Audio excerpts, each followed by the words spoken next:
Tupac was an extraordinary figure.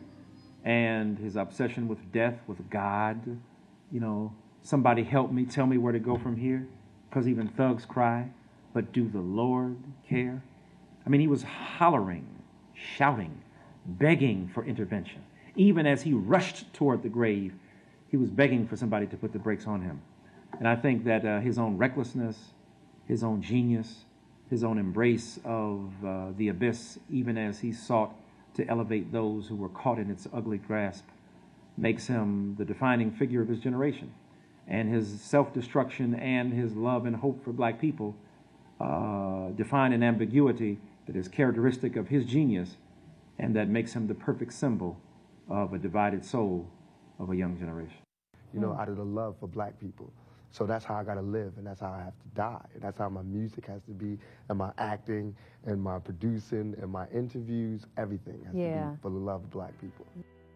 I'll always remember the night they took my homeboy.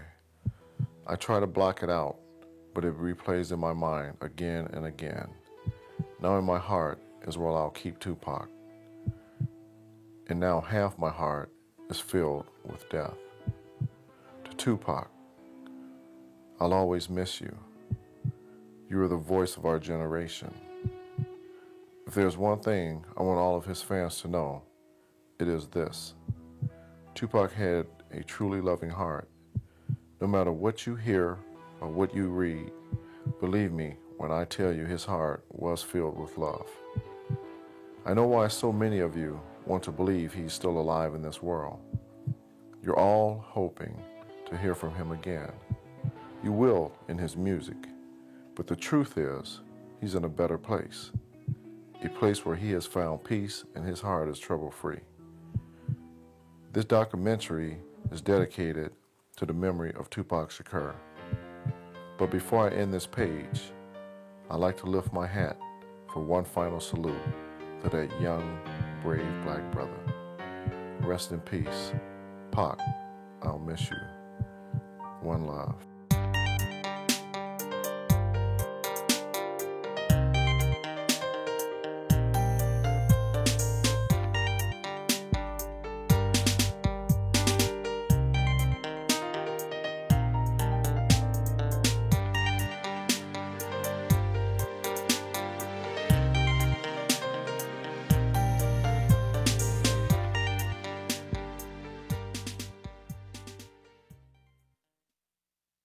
Because, there's racism.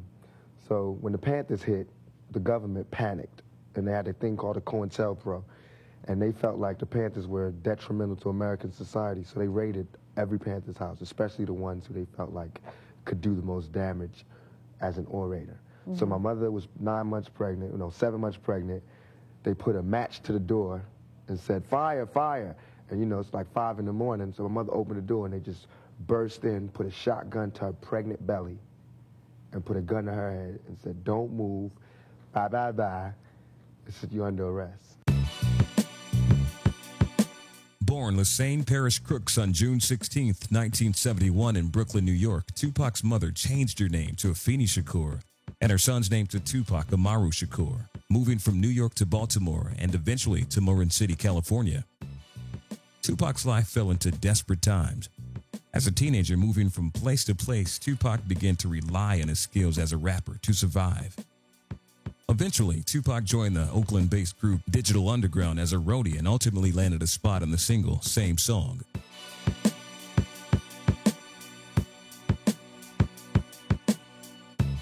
That single led to a record deal with Interscope Records, where he recorded his first album, Tupacalypse Now.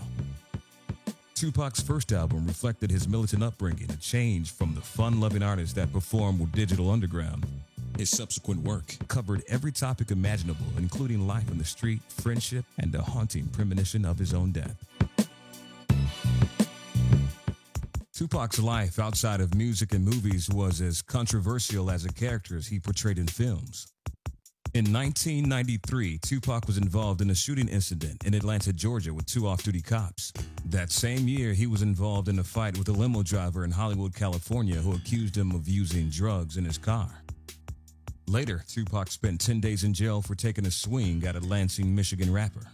With all of these accusations surrounding Tupac, his name became a launching pad for politicians and religious leaders as the symbol of everything wrong with rap music. Names like Tupac Shakur, Flavor Flav, Snoop Doggy Dogg. Reverend Calvin Butts is leading a crusade against violent rap from his pulpit in Harlem. We're not against rap. We're not against rappers. But we are against those thugs.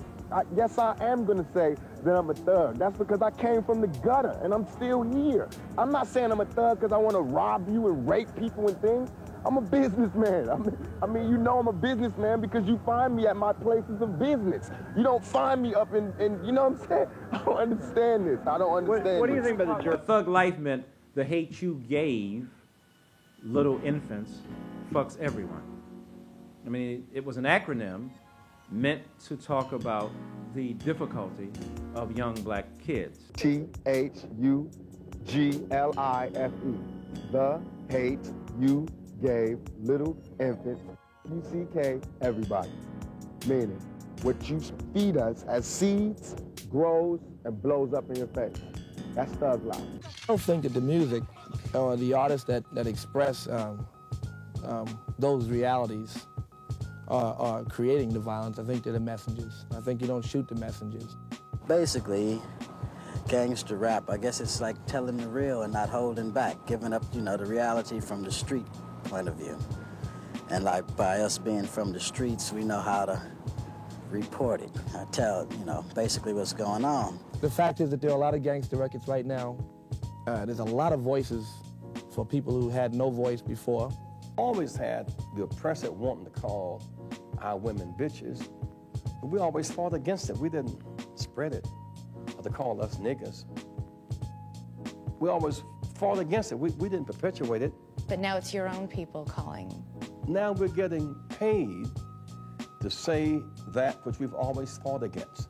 Hip-hop culture in general has nurtured at its heart this femophobia, this disdain for females. And it comes across in the bitch and the hoe and the skeezer and the slut and the hood rat. It comes across in the extraordinarily powerful virulence that they express toward women. And it's an interesting dualism. I love my mama, hate my baby's mama, right? And so if mother is eligible for erotic union, she's hated. If she's by virtue of her lineage, that is being my real mama, then she's adored and elevated. And I think that this mother love and mother hate, this mother attack and mother disparagement and mother embrace is the characteristic symbol of hip-hop culture. Nowhere was this duality more evident in the music of Tupac Shakur. His music reflected his reality, and at times he referenced women with derogatory terms. However, he also showed a level of responsibility with songs such as Dear Mama and Brenda's Got a Baby. Indeed, the rap artists have a responsibility. Those who pay them have a responsibility. But those who set the context have an even greater responsibility. If there were not such easy access to guns and drugs and so much unemployment and so much abandonment, the rapping would be abstract. The painful reality is that the rapping is real. And somehow I get the impression that basic white mass media was to focus on rap and not reality. And I say, if you're going to cover violence, cover reality, not just rap. Rap is an extension of the culture. Let's break up the violence in the culture. And I hope y'all put that on camera because that's real. I mean, don't just pick and choose stuff out of here to fit me on one side and the rappers on the other. These are our children in trouble. They are in pain. No matter what y'all think about me, I'm still your child. You know what I'm saying? You can't just turn me off like that.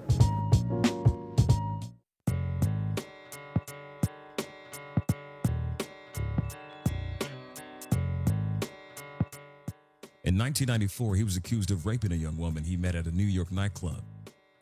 Tupac, however, maintained his complete innocence throughout the trial. Well, I just had to listen to the prosecution's closing argument, and it was just so far from the truth that it really just has me drained at the end of the day. But I'm leaving it in the hands of the jury. I'm learning a lot about people's innermost fears in this trial because it's not even about my trial no more. It's just about loud rap music, tattoo having thugs. It's not even about me no more. It's about, you know, some nightmare that these people having. She's talking about thug life and all that, trying to... He's definitely guilty. Anybody with thug life tattooed on their stomach is guilty. What type of reasoning is that? You know what I'm saying? We got different backgrounds. We come from two different places. Just because I look different than her doesn't mean that I'm a sodomizer or a raper.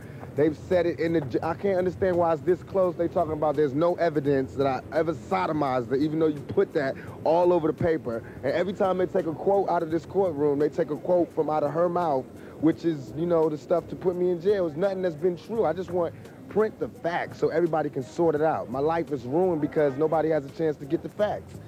You know, I interviewed quite a few women who knew Tupac, who loved him, and to a woman, and women who didn't know him.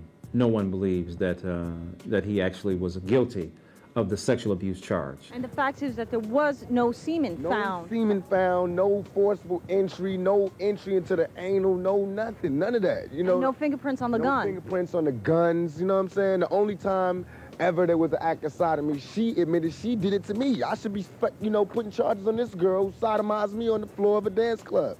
Why am I in court? You know what I'm saying? Get my life ripped apart. But I'm here, I'm gonna go through it just to show that I have faith in the American system. But for me to have faith in the American system, these juries and everybody else has to, you know what I'm saying, play the same role and to keep an open mind. I'm already convicted. My whole life has been turned around. I lost every job, I lost everything, every opportunity. I can't get buy cars, can't get rent, can't get none of that. But I'm still a survivor, you know, I'm still coming to court, still smiling, still signing autographs. But soon I'm gonna go crazy. The little rape charge and all that, I was with him when he was doing Above the Rim. There's people in the street, you got caught out there, whatever. Yo, that hurt him. That cut him down. I'm not guilty. People should look me in my eyes. They should look me in my eyes.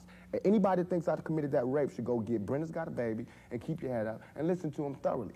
I have no patience for anybody that doubts me. None, at all. It's too hard out here. You know what I'm saying? If my people don't stand up for me, who is? I understand these white folks looking at me like that because they don't know me.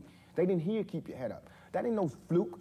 You know, keep your head up ain't no goddamn come up. I didn't do that for to be smiling in my face to say, oh, he's cool. I did that from my heart. So that if they do try to put a rape charge on me, my sisters could say he ain't about that. Now, if my sisters can't say that, you won't hear another keep your head up out my mouth. On November 30th, 1994, while on trial for the rape charge, Tupac and his friends walked into Quad City Studios in New York City. Surrounded by gunmen, Tupac was robbed and shot 5 times, including twice in the head. Shakur was apparently attacked by robbers as he and 3 other men arrived at a New York City recording studio early this morning. A man identified as Shakur's manager was also wounded. Shakur and his road manager are currently on trial on sex abuse charges. To his doctor's amazement, Tupac checked out of the hospital that same morning and attended his court hearing bound to a wheelchair. He didn't want the jury or the court to think that the previous night shooting was a publicity stunt. Despite the courage it took for him to go to court, Tupac was still convicted of sexual assault charges. Shakur was found guilty of sexually abusing a woman last November in a New York hotel room. The jury acquitted him of more serious charges, sodomy and illegal carrying a weapon. Shakur, who was shot 5 times Wednesday during an apparent robbery attempt, was not in the courtroom when the verdict was read.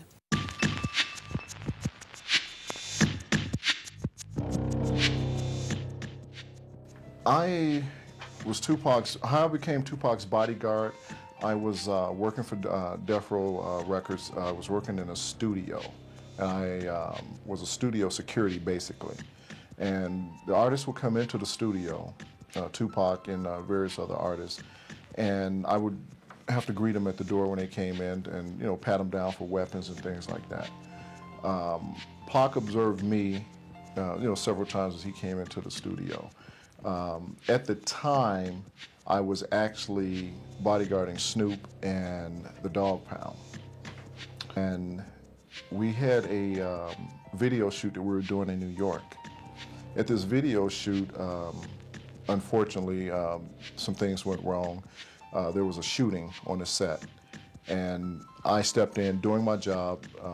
Basically, I don't want to call myself a hero, but I acted from the gunshots that I'd heard And I was the first one on the scene, and I pulled everyone out of the trailer. As I was pulling people out of the trailer and getting them secured into the van to get them away from the gunfire that was going on, one thing led to another. Everybody was safe. Everything turned out to be okay with that incident in New York. After the incident, that night in December of '95, we went back to the hotel. A bunch of phone calls were made. We left New York the next day, got all of the artists out of there that night. The next day, we're back in LA. I get a phone call from Reggie and said, Suge want to see you. So my next day at the studio was going to be that Monday. I get to the studio that Monday, and Suge says, hey, Frank, what happened in New York? Calls me into his office. I go in, I talk to him, I told him exactly what happened with the whole scenario surrounding the shooting. Then he said, well, you know everybody is calling you a hero. I was like, oh, really? He was like, yeah. And he was like, good job, man, good job. Reggie had assigned several different people to Tupac. I was one of them. Kevin Hackey was one. Kenneth Archer was 3. Cooper Hagen was 4.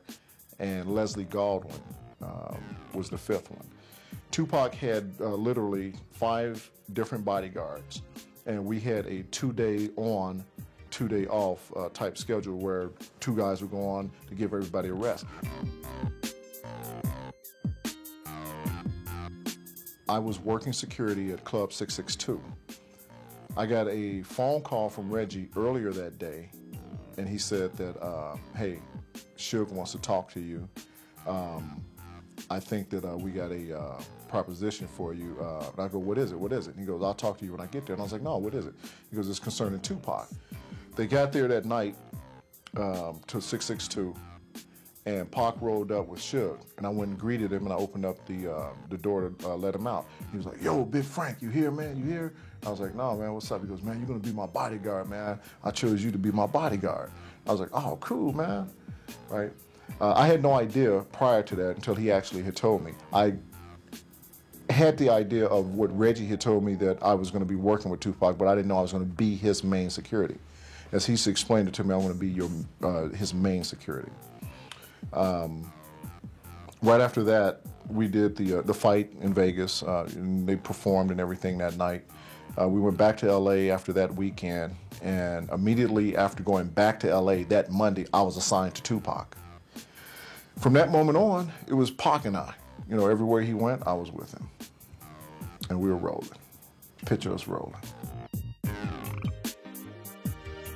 Frank and Tupac grew closer as friends as time went on. Everywhere Tupac went, Frank went. They were inseparable. Frank took it upon himself to make sure Tupac kept the appointments of his busy schedule at Death Row. Knowing they were his last days, movies, videos, the studio, those were the main 3 things that he was focused on, and he was doing it. We'd just be running around at 50 to 80 miles an hour, literally me driving behind him, following him to his appointments throughout that day. But we would always end up back in the studio, no matter what, because he was laying vocals and he was doing tracks. He was a lyrical, writing, miracle musician. We would stop at a store. He would see a store. He would tell me pull over, or tell the limo driver to pull over. He would run in, grab a pad, come out with a thing of big pens, and he would start writing.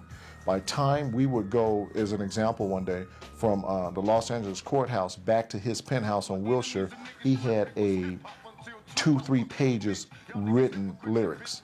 And that night we would go to the studio and he would be laying the vocals to tracks. I went from jail to barely on probation. They gotta play a face in 3 strikes, and we might just blast. God bless the jail. He wrote quickly and he wrote brilliantly. And he's like a poet, a pavement poet, so to speak, reflecting on the conditions of black people, especially poor black people, especially poor black males.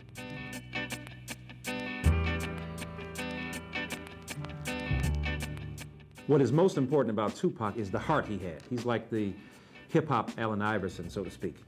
His heart is huge. His heart is vulnerable. His heart is exposed, and it bled. through every lyric that he could imagine. I could not be here breathing and be comfortable if I was really as bad as they was making it. You know, nobody could be around me. So for me to be this calm, I must have some kind of inner peace. And my inner peace is knowing that once everybody take the time to really see what type of person I am, you'd be surprised. There was a situation that came about with my niece, and she's a paraplegic.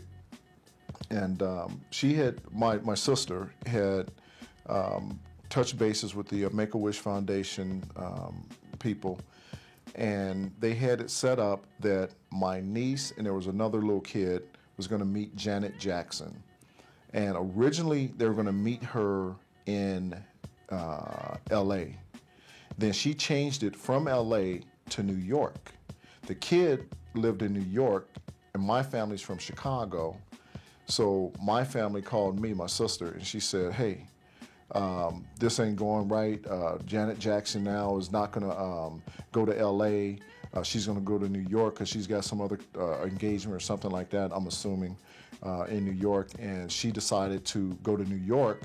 And the kid that already lived in New York was going to have the opportunity to still meet Janet Jackson. But the twist to that was, with artists and with the celebrities, when they meet with these kids from the Make-A-Wish Foundation, it's up to them how long that they want to spend with that child. So in this particular situation, my sister explained to me that it wasn't going to be for a very long time because she had a busy schedule.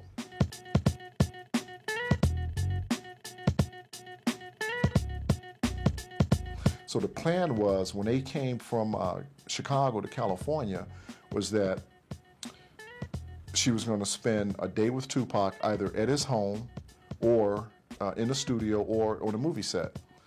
Well, that was 3 times more than what she was going to get with Janet Jackson on more of a personal level. You know, with Tupac, me being his bodyguard, and that being my family. Not only was he doing it for them as my family, because we had a different type of bonding friendship and relationship with one another. Frank, why you showing up?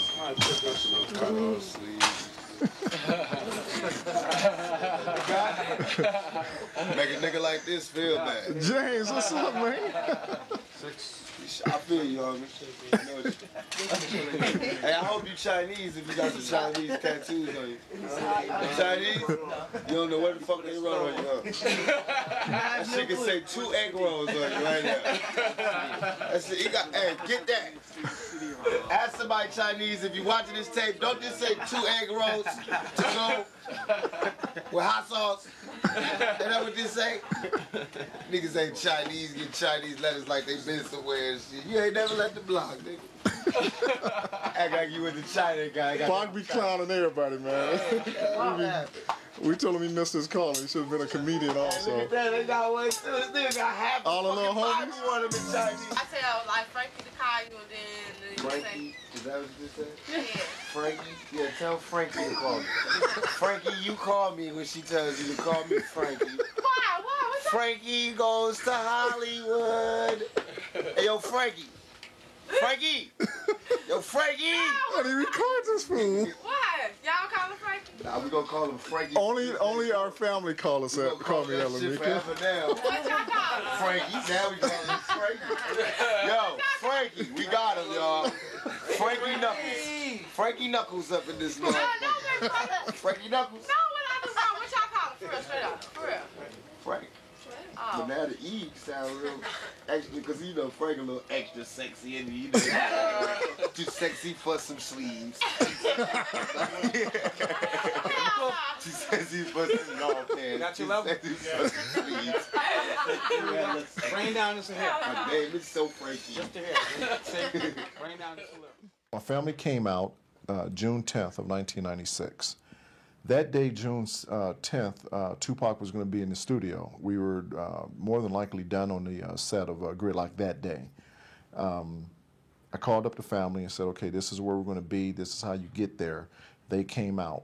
When they came out, Tupac greeted them with arms open, you know, and he came into the studio, went back into his recording session, and he did something for my family, for my niece, that no one would have been able to get out of him at that point in time in his life, because he was working on movies, he was working on videos, and he was in the studio. He had a full schedule, more than a full schedule.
And Coco G and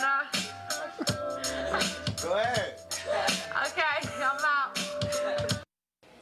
All right. Nah, for real though. You gonna let me come? I mean, for real, before Saturday. No, for thanks. See. Yeah. You promise? No promises. Promises made to be broken. I might get hit by a car and go to jail. Oh, don't say that. Just come see me. No Okay. doubt. You're welcome. Okay then. Just tell Frank. Yeah. Yep. Here we go. Rolling. You be with me. Make me a drink, dog.